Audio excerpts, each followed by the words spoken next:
welcome back to the latest episode of the CGA Tour podcast. As always here, I'm your host, Calvin Glen Alexander. And on this week's episode of the CGA Tour podcast, I'm joined by Luke, the Duke Alexander, youngest brother, I should say, but also huge Oklahoma State sports fanatic, who's going to ask me some questions here about the Oklahoma State victory over Texas Tech at home. And of course, here we've got a road matchup against TCU in Fort Worth coming up this weekend against the Horned Frogs. So, Luke, how's it going? It's going good. How about yourself? Doing good. Excited, ready for the weekend. Got a lot of great top 25 matchups. Tennessee, I think, plays Alabama this weekend too. There's just a bunch of good sporting events going on. Some good NFL stuff. NBA starts up next week. Bunch of great stuff going on. So, feeling pretty good. How's Crystal Palace? That's your soccer team, right? It's your football team. How are they doing?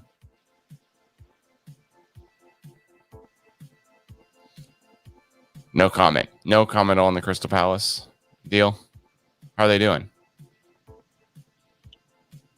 You don't know? They're not doing great. All right. Well, with all that being said here. So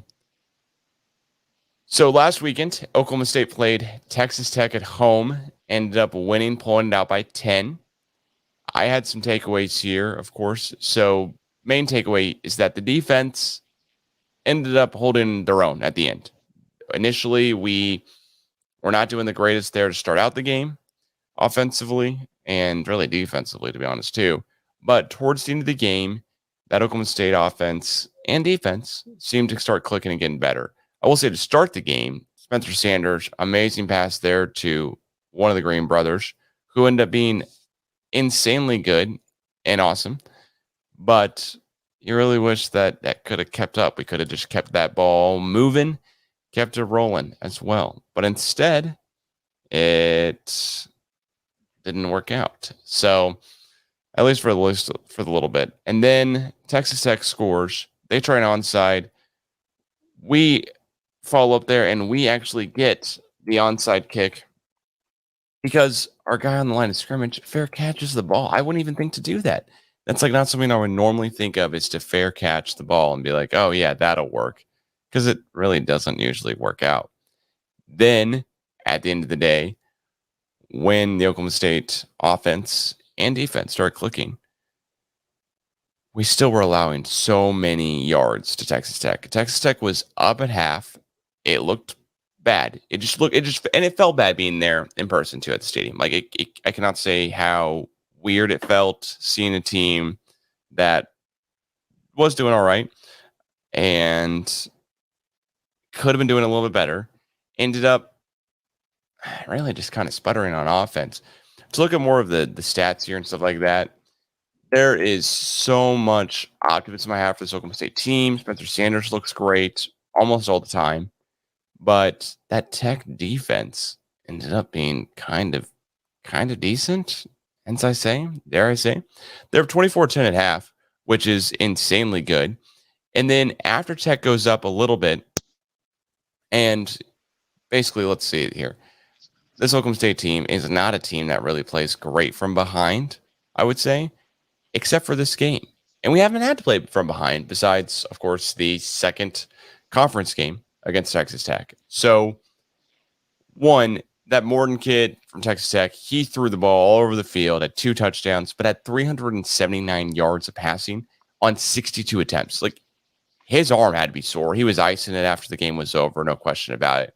He also ran the ball 16 times for 46 yards, too. Doesn't average a lot per carry, but it is useful when you have a mobile quarterback who can pick up some yards. Then, of course, you have the receivers who had 2 receivers who ended up catching 8 and 9 passes, respectively. Jaron Bradley and then Trey Cleveland.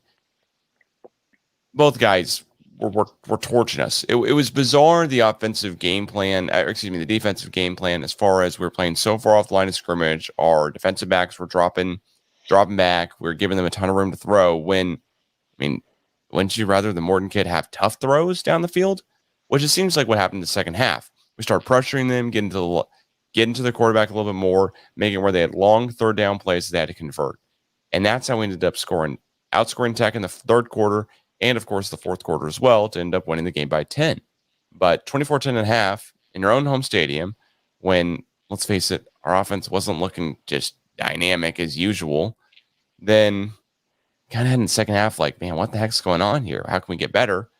But Spencer Sanders, lo and behold, I should have more faith. I should have more trust in him, but it ended up working out. Like we went for 2 at one point, got it. Incredible. Dominic Richardson ran the ball 19 times for 67 yards. It was almost like, where did our running game go? Oh, wait, there it is. We've got it back a little bit. And on the ground, we scored 3 touchdowns. Spencer had 2. Dominic Richardson had 1.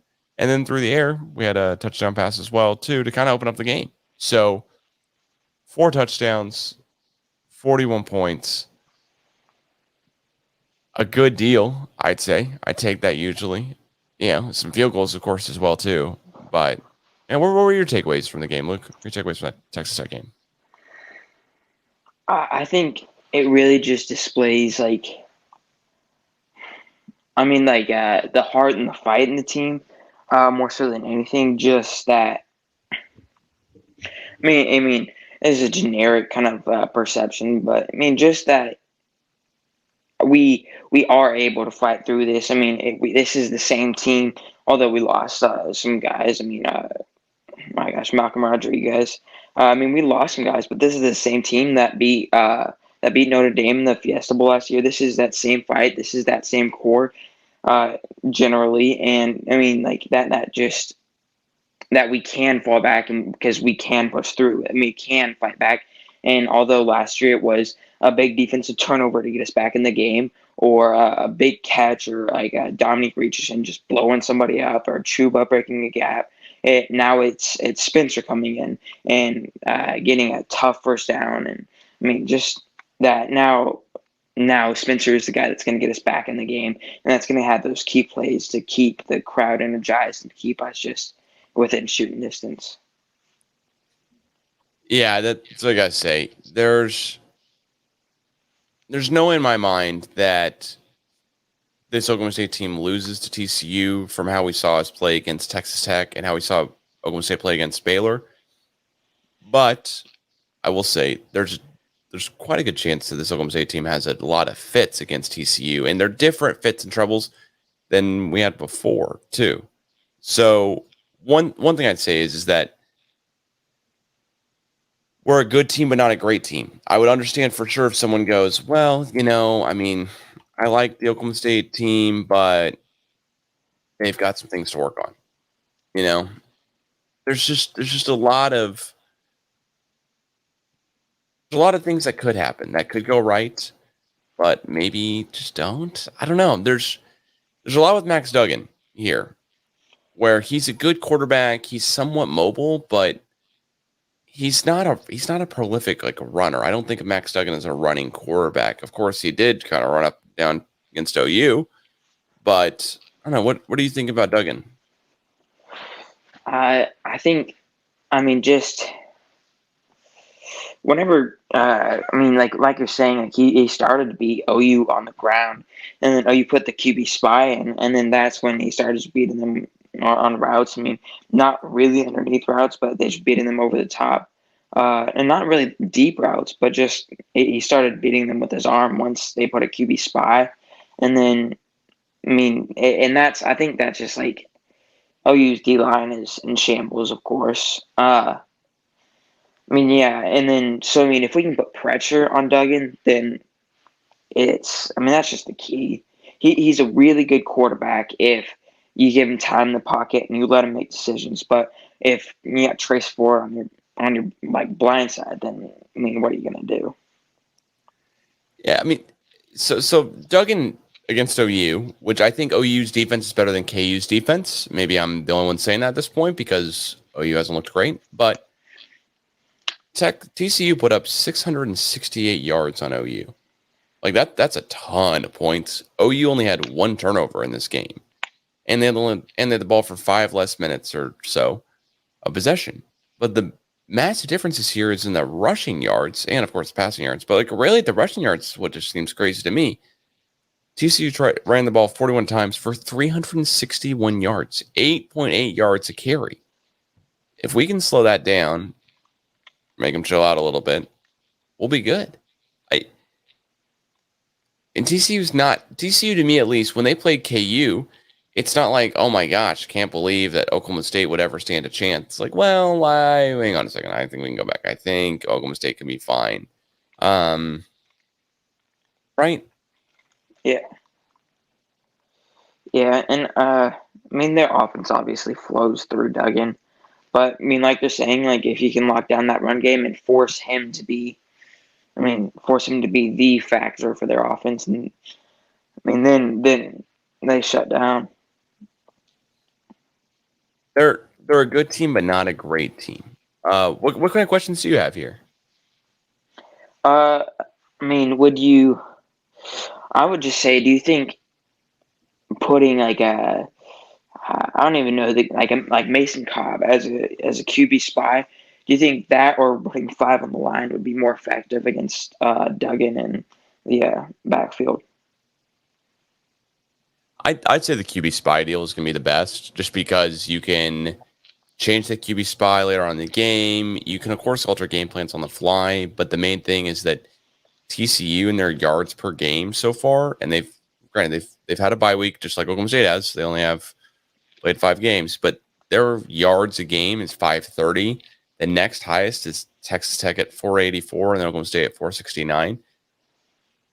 That's just so many yards that they're given that they're getting a game against any defense they're playing. It's not like they didn't play University of Arkansas Pine Bluff. They played Colorado, which they just blew out in the second half, but the first half was close. They're getting those stats up against OU. They had more than their average. So how can we control their running game? How can we control Duggan? How can we slow him down and stop him? The Oklahoma State team has 1,500 yards passing and 793 yards rushing on the season. The TCU team has just a lot more. They have 1,500 yards passing, so a little bit less actually, but their rushing yards, they have 400 yards more rushing. And Duggan seems to be just killing it on the ground as far as really getting after it, right? I'm worried about Duggan just going off on the ground. So I would have a QB spy and not trying to rush 5. I don't think that the pressure is necessarily going to really stir him up that much, because he's probably seen different blitzes, but actually having a QB spy where he's limited his yards per rush, where he's not going to have like a big like fake handoff sweep around to the right side and run it all the way into the end zone like he did against OU.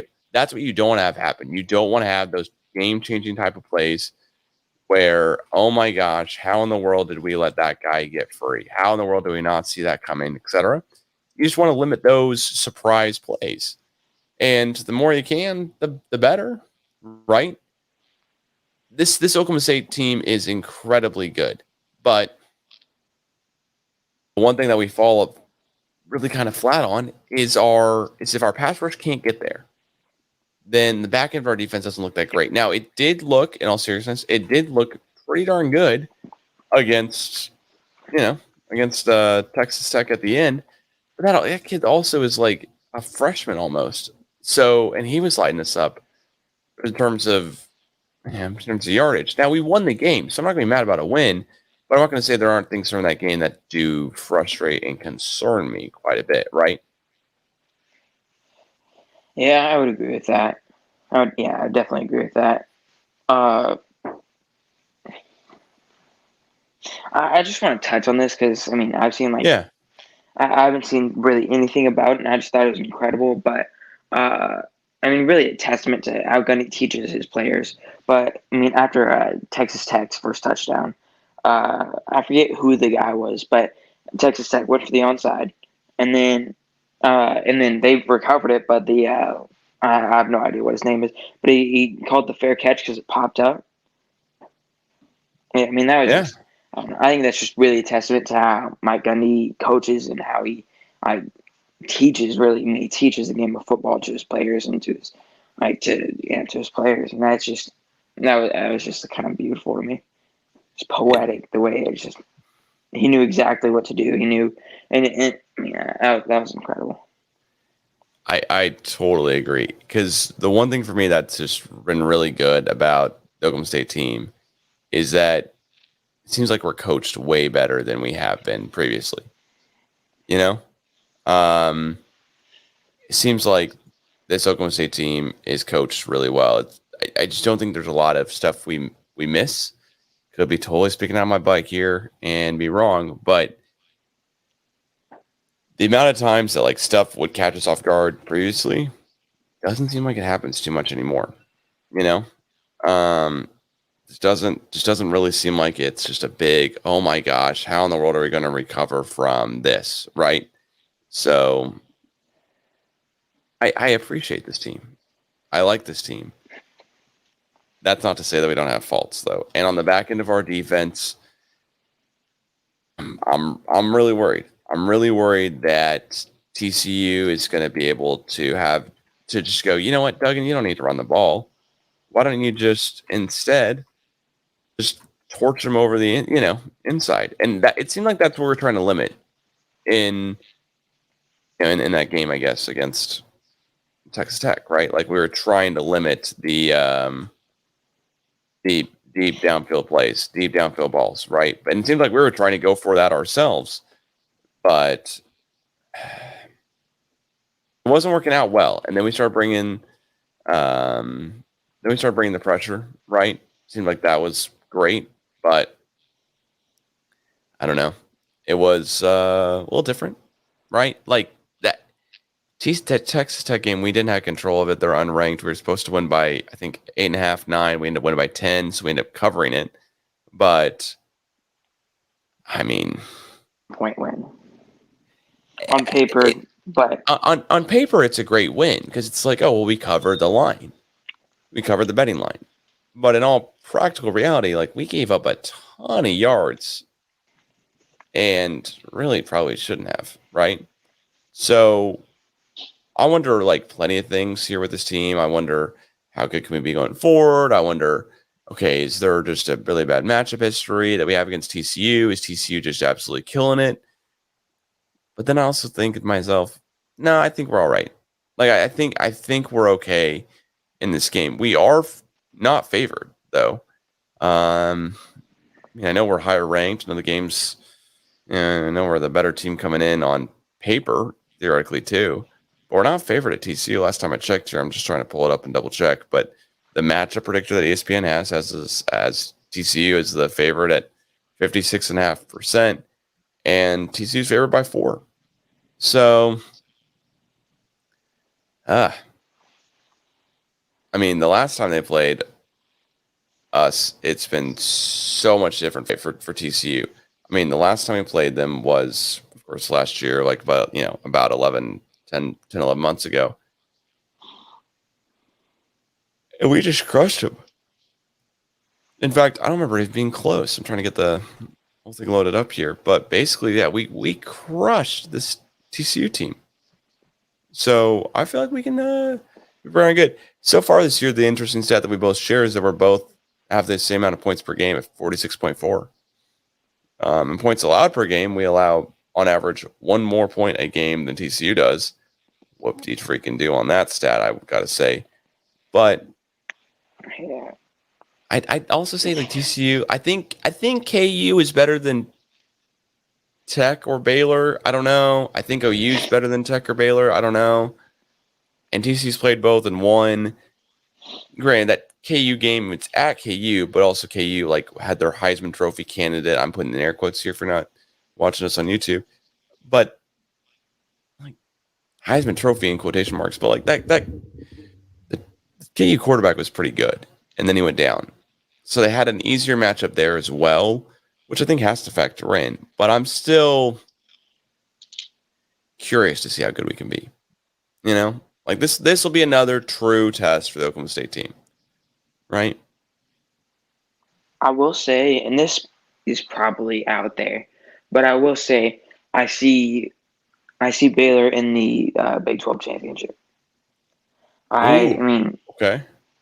I think, their defense is, I I don't want to say electric because it's almost like a slight at the towel coaches, but uh, but I mean like it just their defense. I mean I think it's Ake. What's his name? Yeah, I Iki, mean Iki. Ike. Yeah, Ike. And for like 400 pounds. I mean a, like the Hulk. And of course we found ways to get around him, but that was going from a bye week. I think that's just. I mean, I think we've played them on the best of circumstances. I mean, of course we did. We had a bye week going into it. We could adjust to. I mean, Ike. We could. Prepare for Blake Shapen. Oh gosh, they had that one receiver that. I'm blanking on his name, but he was lighting us up a bit. The running back was pretty tame, but I mean, I don't think. I think having a bye week going into anybody, I would say definitely Baylor, and I definitely see hopefully a rematch of last year's Big 12 championship, and definitely Baylor in the Big 12 championship. Ooh, I think it might be Texas. I think we might play Texas. Now it's tough if like you beat Texas, and I don't think Texas. I mean Texas like coming back is like I mean Texas. I think they could come back as basically being a you know a really good team. I just if we beat them, it's kind of tough look for them, right? Um, who else besides this game against TCU, right? We play at KU this year, which they're ranked. Texas at home. Which like other team are you really nervous about us playing this year besides this one this weekend? What's the I biggest team mean, you're like, oh crap, I don't want to face them? of course, Iowa State. I mean, it's at home this year, luckily, but they're Hmm. always tough. There aren't any easy games. Kind of going down the lineup. I mean, you think about OU as one of the easier matchups, and that's incredible, and it's in Norman, of course. So I mean, but really, Ohio State just. Uh, I mean, I guess Brock Purdy went pro. Their running back went pro as well, right? Yep. Brees Hall. Yep, he's gone. Brees Hall. He's now a Jet. Yep. And I think that makes it tough, but that's another one of those teams that just they got a whole lot of fight. I think kind of structurally, I think their football program is the closest to OSU's. Well, I definitely say that, and I think that comes with a lot of that. I would say comparing a football program to Mike Gundy is high praise. So I think they'll also be like a really tough matchup. Yeah, they'll be a really tough matchup too. It's weird when I look at the Big 12 conference standings and I see OU 0-3, Iowa State 0-3, right? And do you know who scored the least amount of points this season as a team? This has to be just in the Big 12 though. Who's scored the OU, least amount of points? Iowa State. It's kind of a trick Iowa question. State. Yeah, but next up after them is Baylor, and then OU.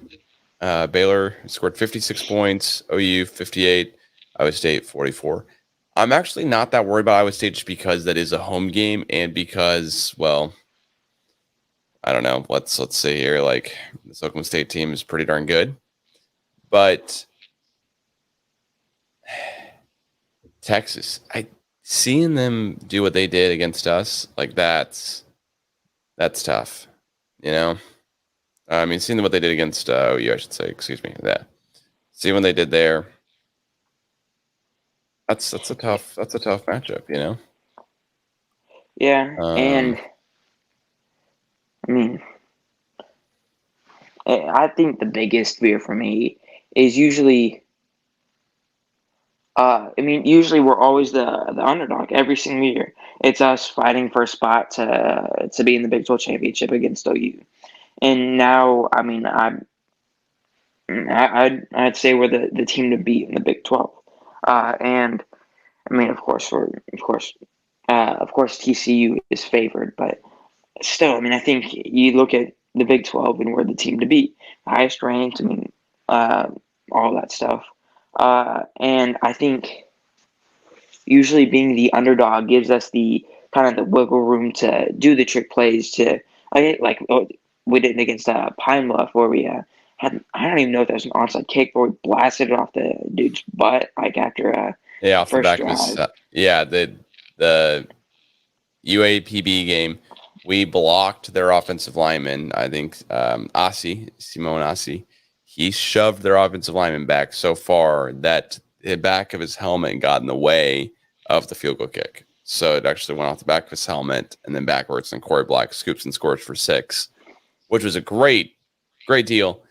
That is like a level competition thing. Like, we just decided to man up and just shove the guy as hard as we could because we have better defensive linemen than UAPB has offensive linemen. But we play at TCU this weekend. Then we have Texas at home for homecoming. I feel good about it because it's homecoming, at least, right? I don't feel good because it's Texas. I feel good because it's homecoming. But that's a ranked match against Texas.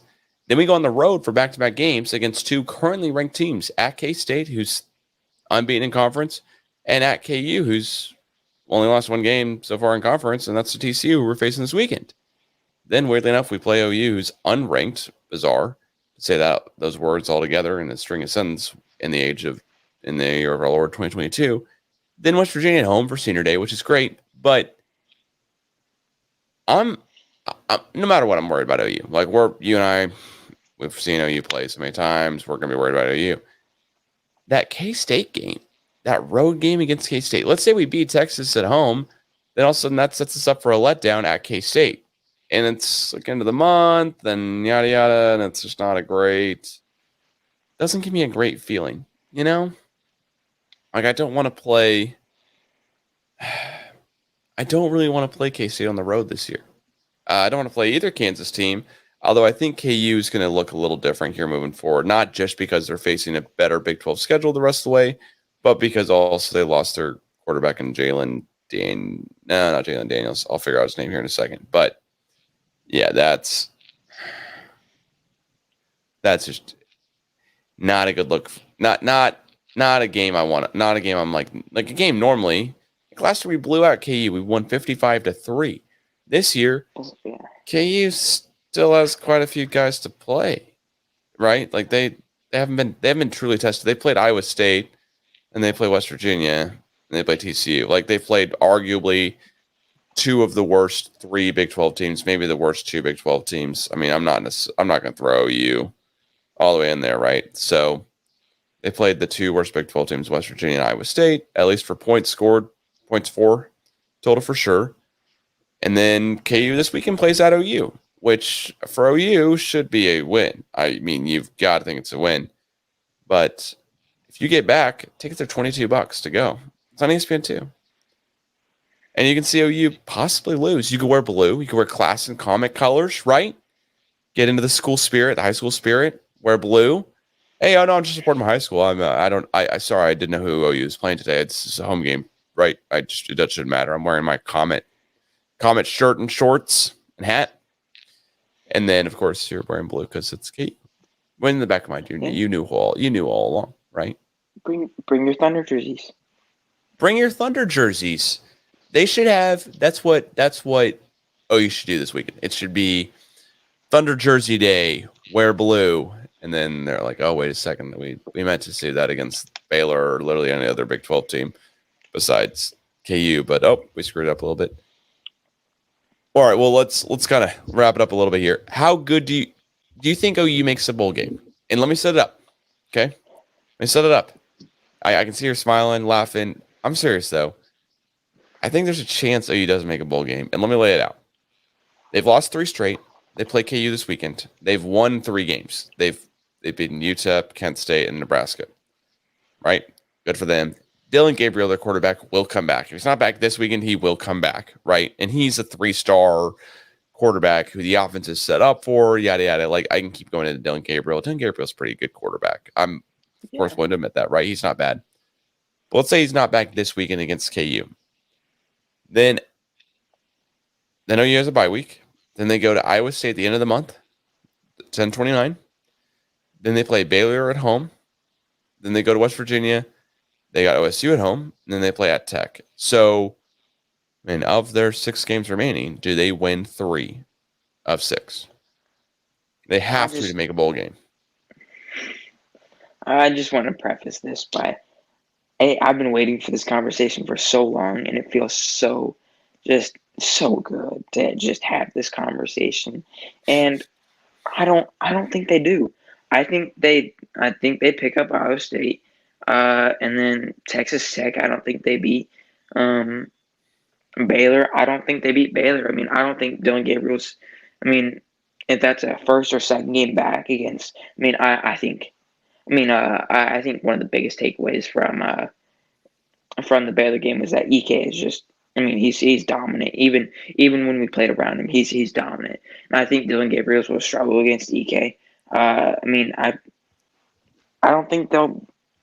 I see them beating Iowa State, but other than that, I think they're a 4-win team. Wow, 4.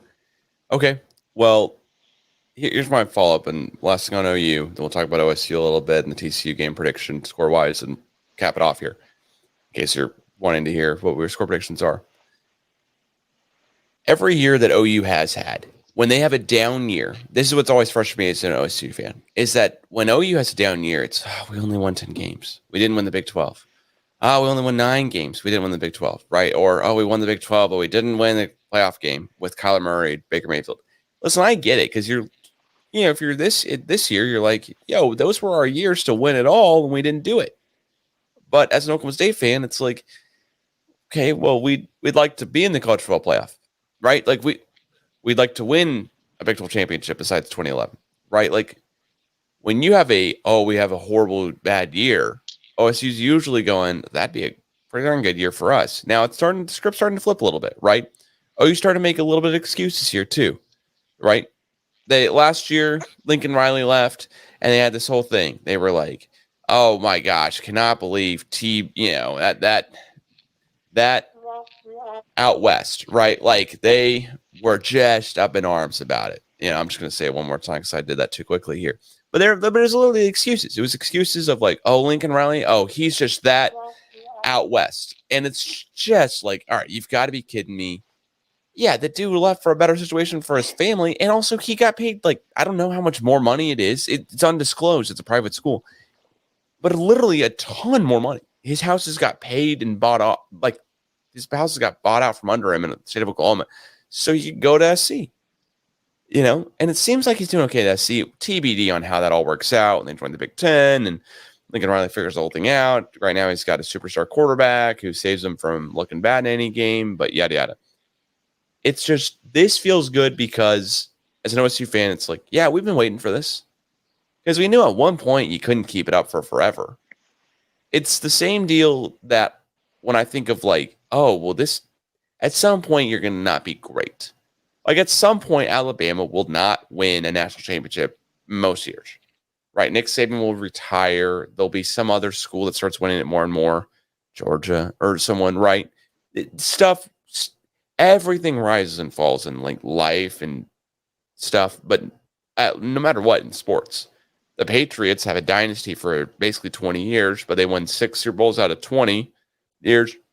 Excuse me. And then they have a couple down years or whatever, and then I'm sure they'll be right back at it. But they still have a couple down years. This is one of the times where OU has had a couple down years.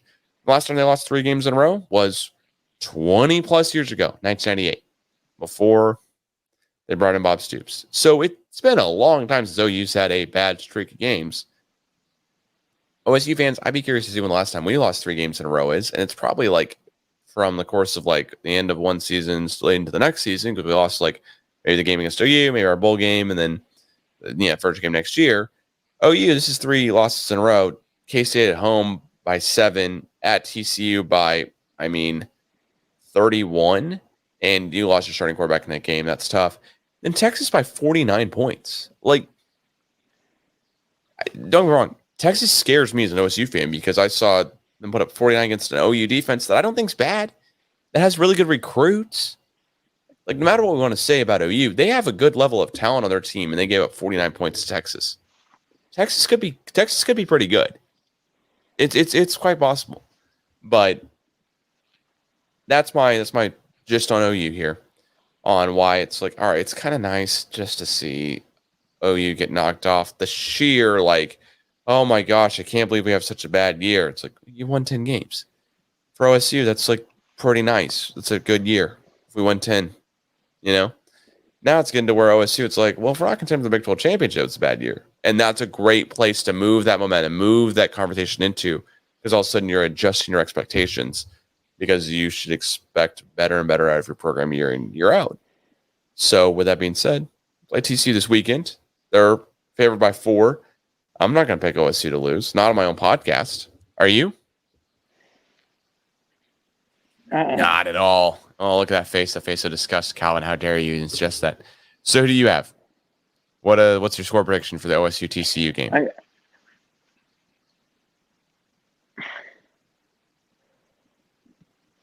I got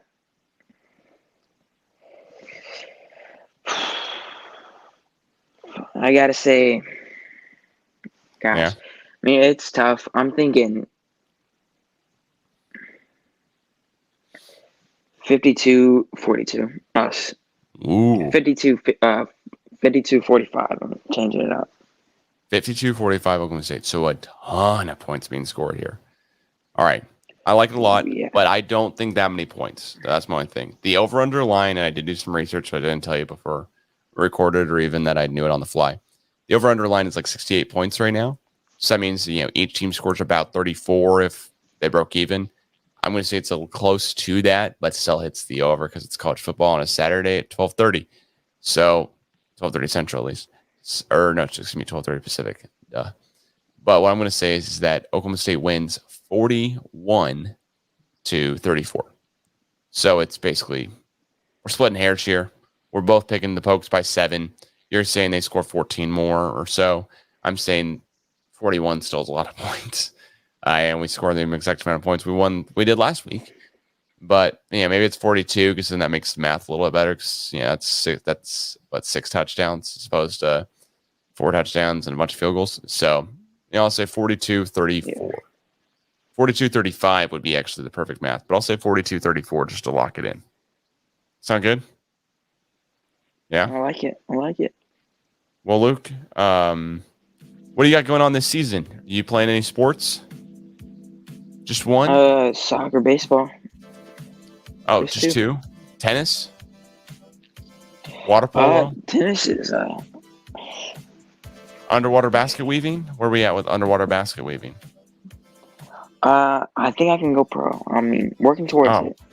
Working towards it. Okay, I love that. All right, well, Luke, shout out to the OKC crew. Shout out to Classen SAS Soccer, Classen School of Advanced Studies, where you currently go to high school, where I went to high school. And Walter and I did the catch-up episode. So if you haven't listened to the latest episode of the catch-up, you want to hear about my high school experience, or my high school reunion experience with Walter Eignich, please do. And Luke, thanks so much for joining here. Thanks for the couple of questions. Did you have any other ones saved up here? You good? Go Pokes. Go Pokes. All right. Well, Luke, thanks so much for joining. And guys, we'll catch you again soon. Peace.